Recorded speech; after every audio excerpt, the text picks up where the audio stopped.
now it's officially time to kick it off. Let's do this.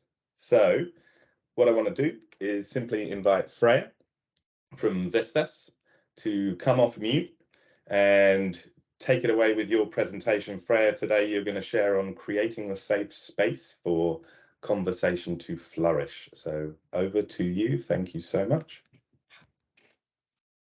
Yeah, I will just share.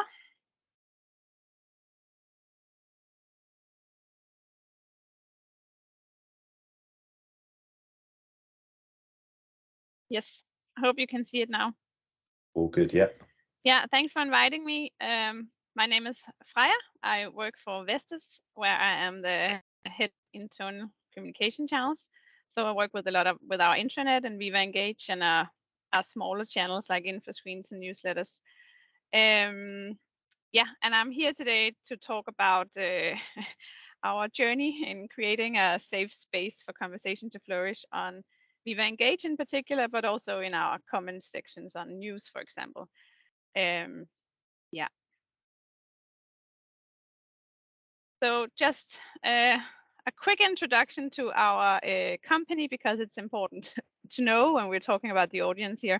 So we are approximately 30,000 employees in 80 countries across the world. So it's quite a diverse group. We have about a third of our employees in production facilities, a third in service in the field, which means they are driving every day, they are up in the turbines. Some of them are offshore, so they live 2 weeks at a time on a boat. And then we have 1/3 in office work. Yeah, and as I said, it's all across the world. We have a service in most places. Then we have, of course, sales. We have some research facilities, and then we have our global headquarters in Aarhus. As you can see on this slide, we are present in most of the world, but Russia is grayed out, and that is because we had some business there up until 2022. This is a point for later because we had some moderation to do on that topic in Viva Engage.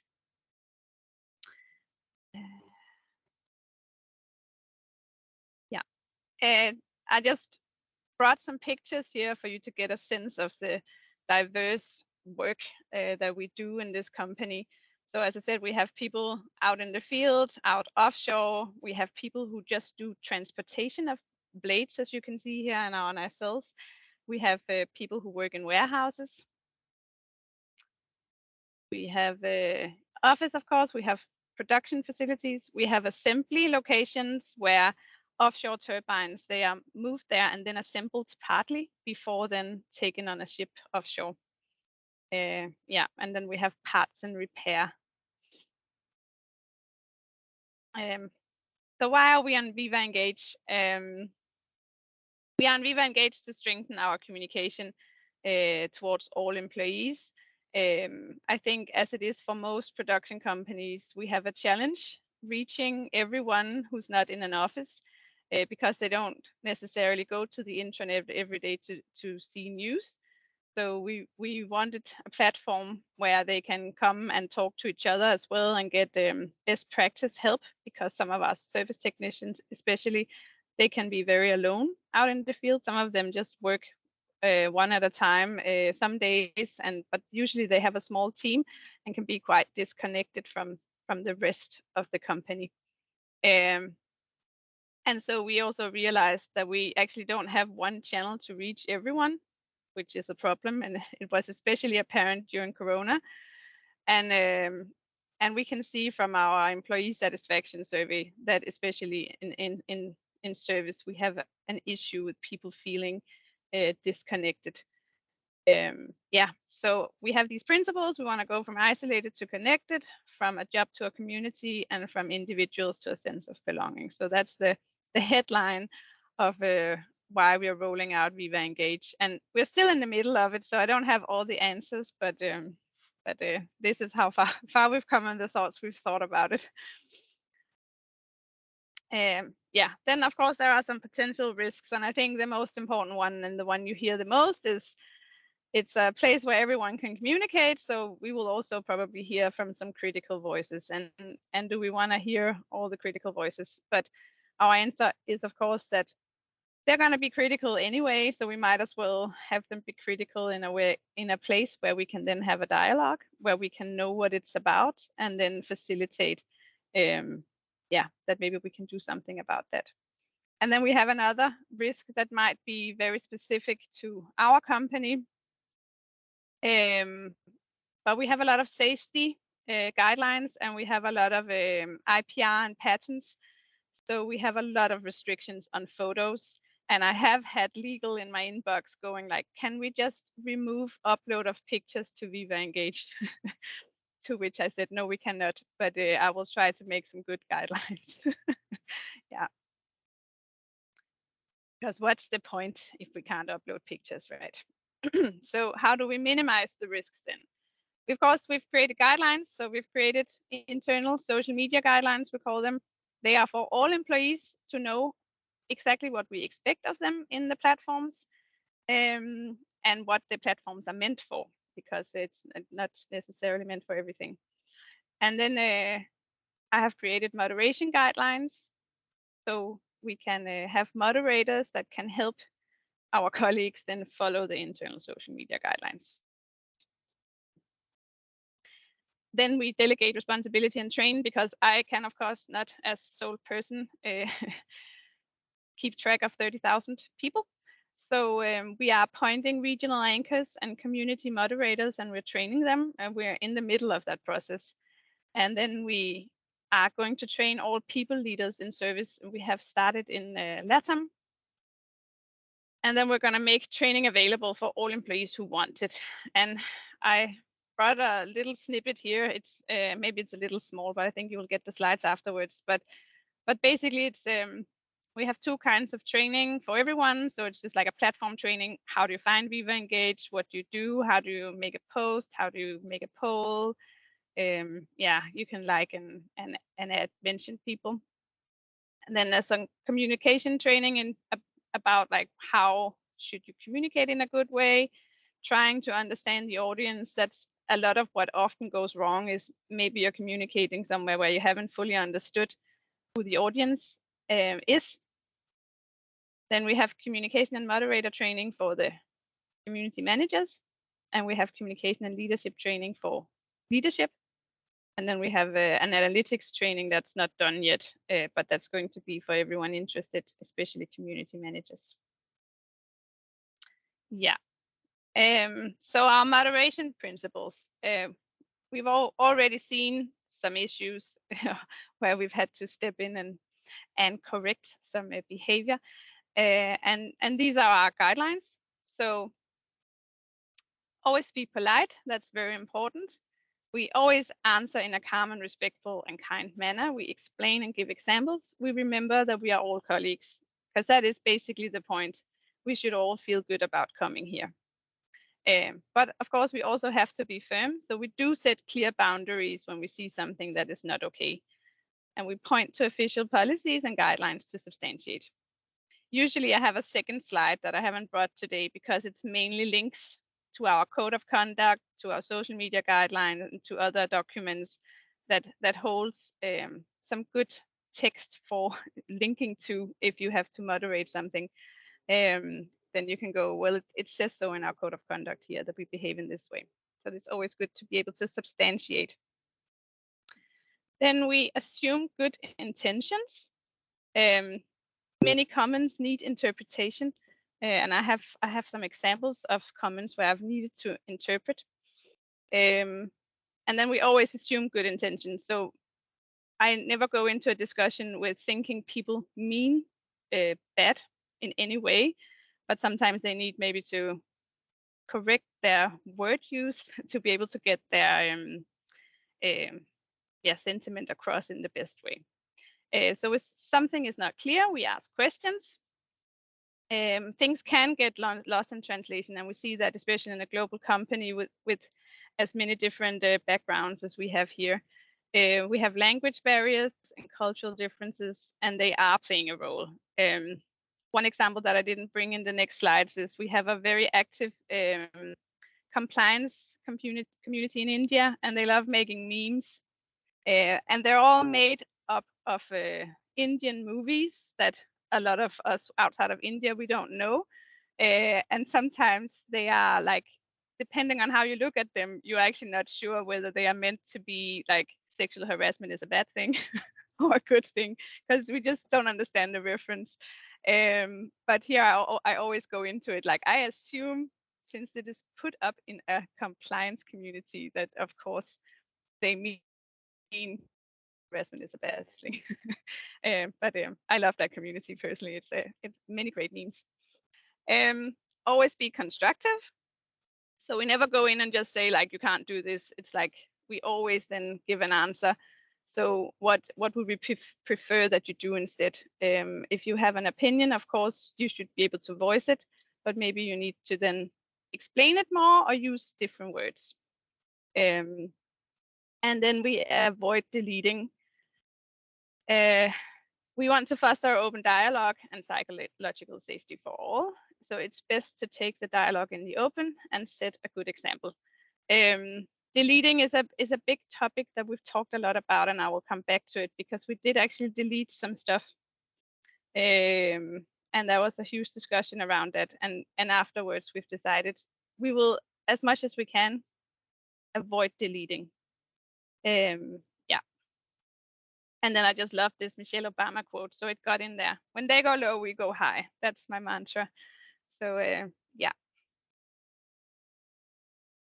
So that brings us to our internal social media guidelines. And as any communicator, I wanted those to be very short and precise and easy to just like, here are 5 steps, good.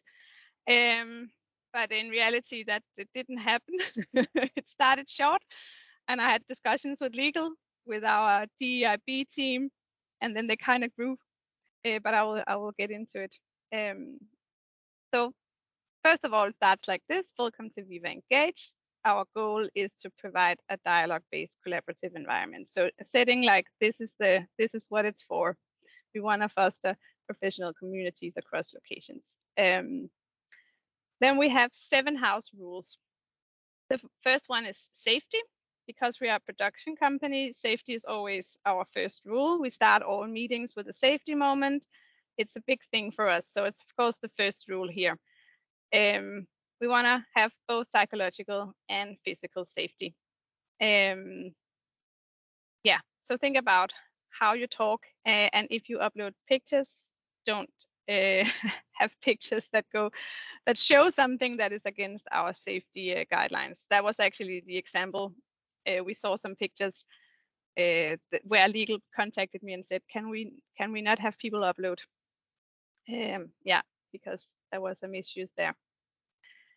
Then we have add to your profile. So this is one like, please put a picture because it's just nicer when we can see each other in here and we can have a nice dialogue with the face-to-face in a way. And then I have this add value, not noise. So take an active role, add value, which each post, join conversations and groups, share and like good content, keep messages brief and to the point, think about the audience, do not repeat the same message in many communities. As the audience changes, so should your message. And this is really a really important one. So the screenshot I have here, I don't know if you can read all of it, but during the summer we had a strike in Germany, and they were of course very passionate about that, which is totally fine, but they were posting 25 posts a day in our all company feed in German, linking to German media. And I had a lot of conversations with those colleagues about the all company feed is not the correct place for these posts. And I started moving them to an NCE community instead. And the snippet I took here was some guy who was annoyed about that. And he wrote a long letter to a leadership, actually, and he posted it in all German.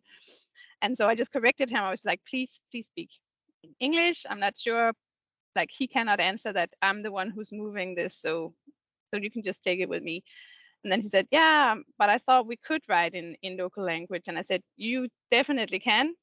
but I would recommend not to do that in the all company feed. So if you want to write in German, I would prefer that you do it in the German community. And then the last point I have here, which was basically what I was trying to explain to them. Just because you find something relevant to communicate doesn't mean that it's interesting for the audience. And they just have to understand that a strike in Germany is just not, it's never going to make sense in Mexico. They don't know your labor laws. They never at any point actually explained what the strike was about. So it was just like noise. And then I said, the bigger the audience, the smaller the amount of relevant topics. And that is very important. So we don't want just 10 people shouting and ruining it for everyone else. But they were very nice. I think I made some good friends in Germany, and they finally understood. So, and they stopped. And the strike is over, so everything is good. Then we have a fourth one here, which is very long. I tried my best to keep it short. Help protect our information. What happens on Viva Engage stays on Viva Engage. Do not share outside our company. Guard our data privacy and sensitive information. Consider thoroughly what is appropriate to share in Viva Engage, especially when it comes to images. And this is because we do have a lot of IPR and patents. So, and we have, as you can see at the bottom here, governance for photography and recordings at Vestas. And I think it's 20 pages long. And I had a lot of talks with legal about, can we just say very simply, don't take pictures inside factories, inside the cells and towers on our construction sites? And they were like, no, because there are some instances where you are allowed, and it's all explained in this very long document. And I just said, I'm never going to get people to read that. So now I'm going to just write that you can't do this, and that if you really want to take a picture inside a factory, then you can read the 20 pages.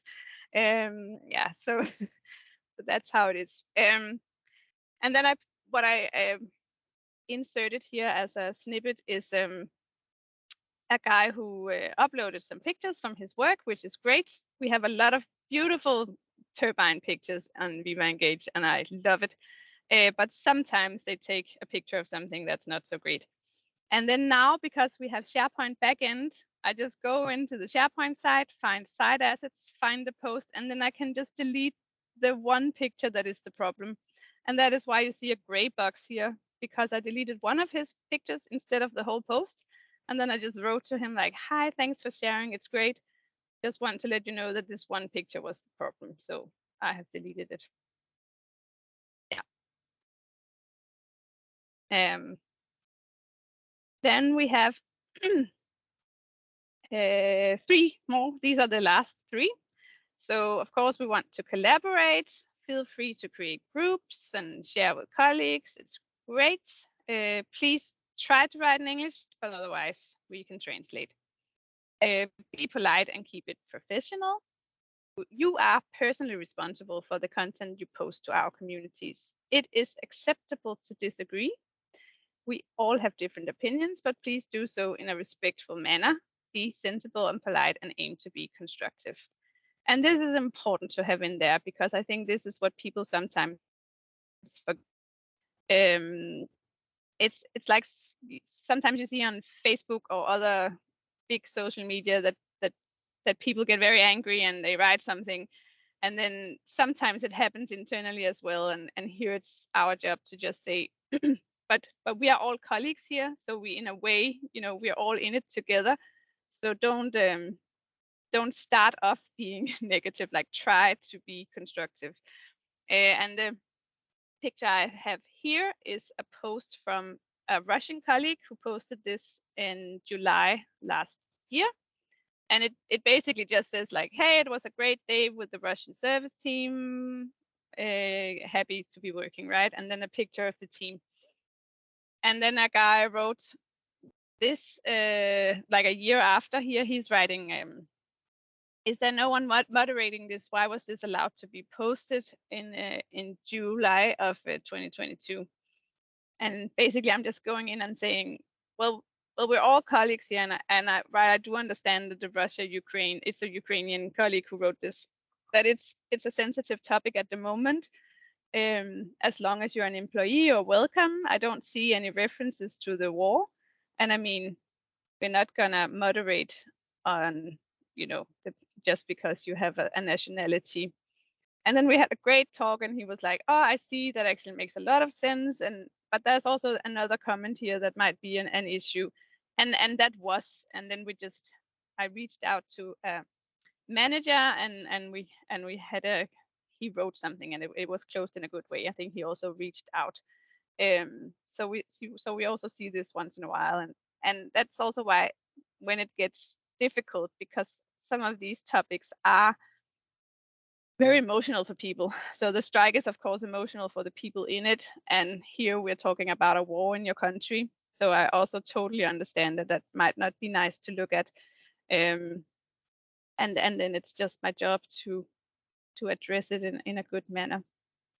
And then we have the last one here: be open and assume good intentions. And we used to have in our guidelines, I think, a sentence that said, we don't talk about politics, religion, or sex because we are not going to agree anyway. But because we also started to work a lot more with DEIB and rolling it out globally, we're having a lot of inclusive leadership training for all employees. First, we had all the managers, and now it's rolling out to all employees. We actually do want to make a place where we can have some dialogues around some of these topics. And so we decided to take it out, and we wrote this instead. So let's avoid making judgments or assumptions. When in doubt, ask thoughtful questions. If a post or comment upsets you, ask and seek clarification rather than responding in a harsh tone. By asking questions and being active listeners, we encourage exchange of ideas and promote open dialogue. And this is also in line with our training. So we have psychological safety training actually as part of our communication in teams. And we have this about active listening in our inclusive leadership training. So that's why it's here.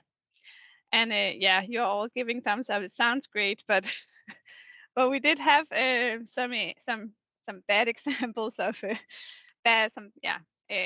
in some of our. This is not actually from Viva Engage. This is from some news that we had about DEIB, so about Pride Month and about Trans Day of Visibility on our intranet.